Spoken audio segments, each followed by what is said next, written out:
before I let you go, Warren, I like to ask all of my guests the same question, which is, what have you changed your mind on in the course of your life? Perhaps something that you thought was absolutely true, that was just unchallengeable, and that's just what you thought. But then things changed, and what was it that made you change your mind?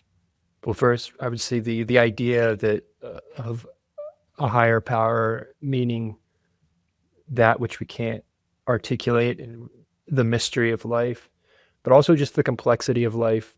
I think that's what drew me when I first saw like Jordan Peterson, Kathy Newman. That's why I think it resonated for so many people so massively. I think at the core, it was recognizing that there was a story being presented that was vastly more complex.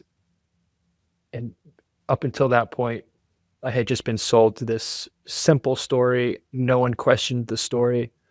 And to see, and you can feel like that there's truth on his side, because it's like she's trying to pick apart the story, but it's like bullets bouncing off a tank. And that is the essence of reality. When you are in line with the fabric of reality, those laws of reality, that's why I say reality in the end wins.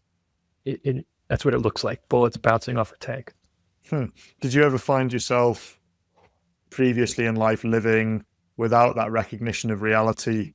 And it's and what was you mentioned Jordan Peterson, but were there other game changing moments that started to shift Yeah, your view? in graduate school, I never questioned anything, and the idea of white privilege and being told to not speak during a certain meeting in a classroom. I remember vividly it was a 4 hour class, which is long.